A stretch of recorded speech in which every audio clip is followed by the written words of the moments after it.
I've said for a long time that the material outside the official Epstein files might end up being even more dangerous for Donald Trump than what he, Pam Bondi, and Kash Patel have been trying to hide inside them.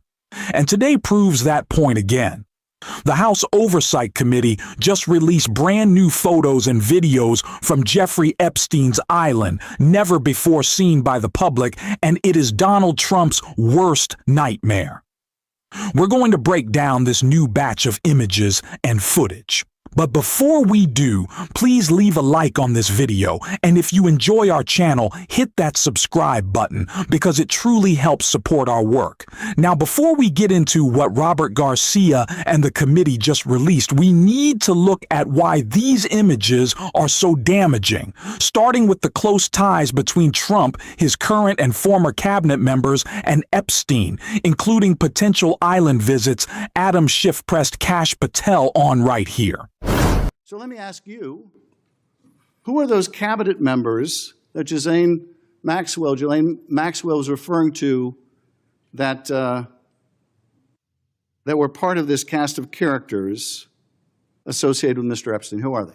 The Deputy Attorney General took the aggressive step that no one else did and interviewed Ms. Maxwell for 2 days, and we released the entirety of that transcript. Who are the cabinet members? I do not have that transcript in front of me. You're picking it piecemeal. The American public can read the entirety of that. One last question, because you clearly won't tell us the cabinet members associated with Mr. Epstein. Let me ask you one last question, and that is, right after she gives this testimony, in front of an FBI agent, among others, she's transferred to a minimum security prison not suitable for a sex offender like herself.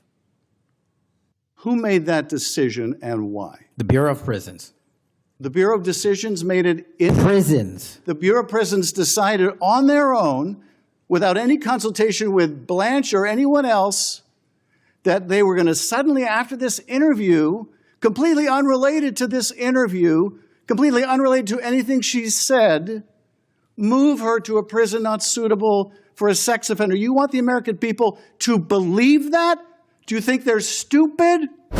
We moved too quickly past a crucial point in that interview with Ghislaine Maxwell and Todd Blanche.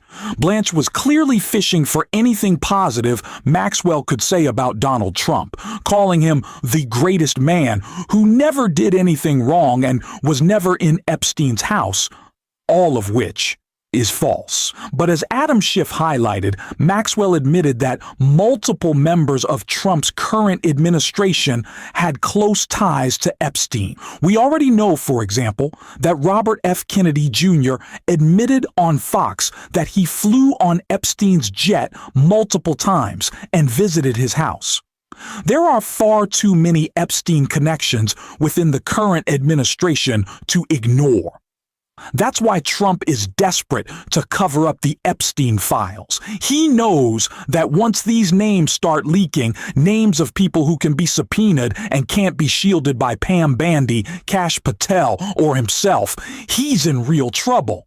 And Robert Garcia is making sure Trump knows exactly that. I'm going to be his worst nightmare, and the committee is going to hold him accountable every single day. We're not going to allow one of his crimes, his illegal actions, those of his administration, whether it's Pam Bondi, whether it's Stephen Miller. These are folks that have caused massive harm to the public, that are violating the Constitution, that are denying people's due process rights.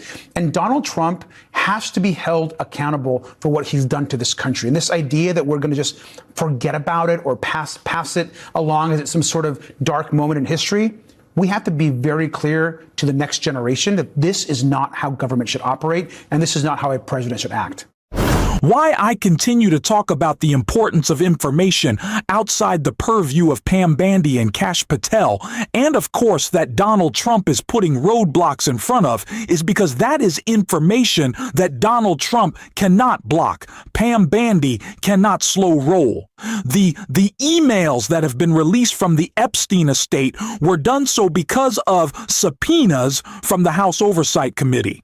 That is information that was not previously, at least to our knowledge, in the actual Epstein files that the FBI has and that the DOJ has. That is why this new dump of information, once again from the Epstein estate, showing pictures and videos of Jeffrey Epstein's island, shows why Donald Trump should be panicked, because they will continue, even as Republicans are in the majority in the House, to obtain new information that is incredibly damaging and brings new attention to Epstein.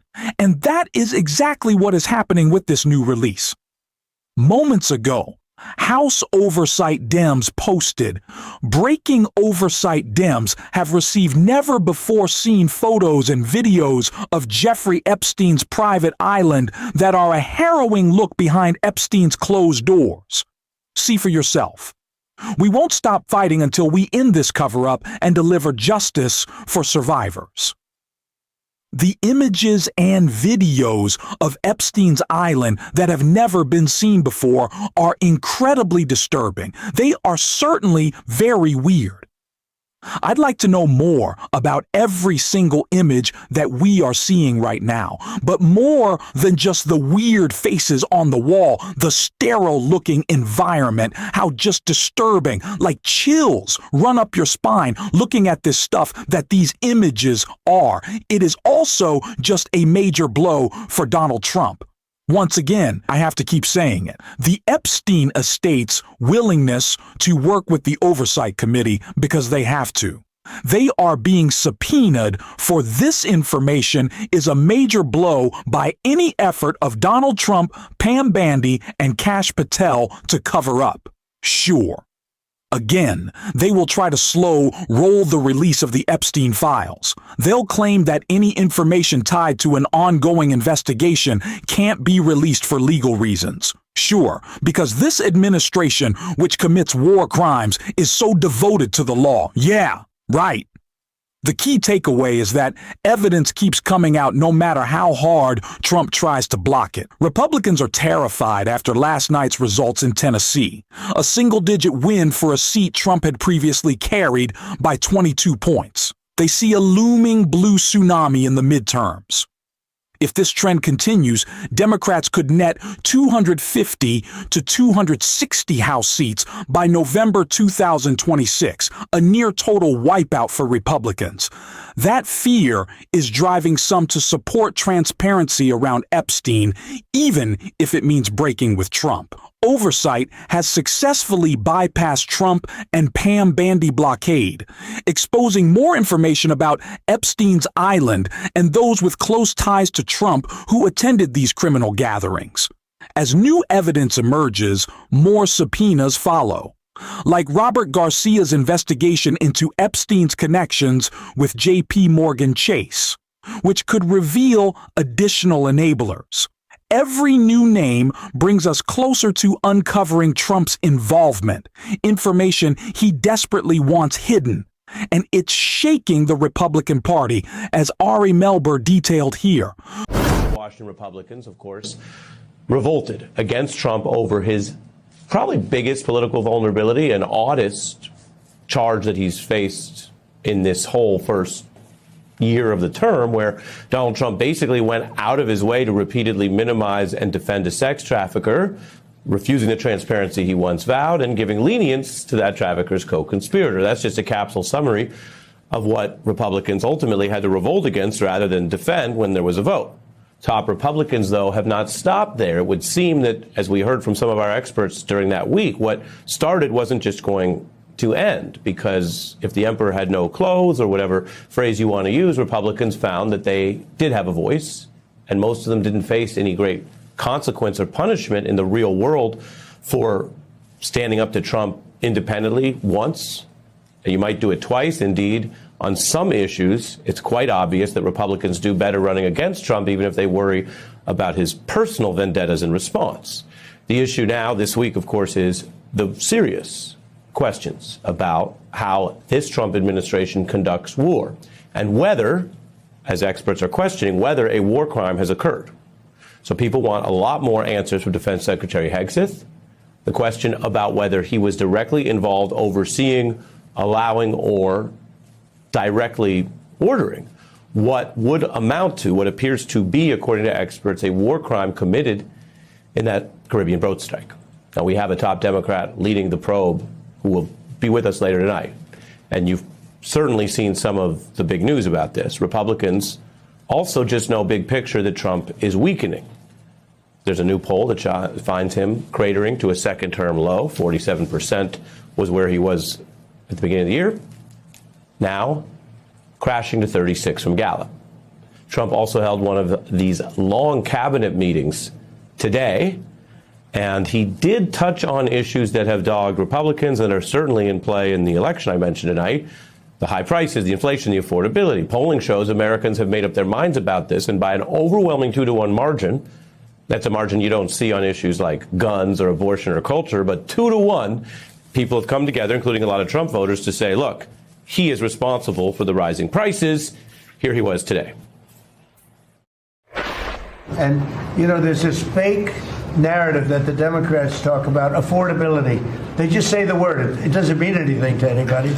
You just say it. Affordability. The word affordability is a con job by the Democrats. Affordability is a hoax that was started by Democrats. Where do you even begin? Donald Trump's coalition is more fractured than ever. At the exact moment he needs unity the most. Right now, he needs everyone aligned, doing exactly what he wants, especially as he tries to fend off new Epstein investigations and emerging evidence, but it's not happening. That's why we'll keep highlighting this splintering coalition and enjoying every bit of it. To stay updated on all the latest Epstein developments, including our upcoming interview with Robert Garcia, hit the subscribe button, leave a like, and drop a blue heart in the comments if you made it to the end. Don't forget to hit the notification bell. Keep fighting. Don't let them silence you. And until next time, I will see you soon.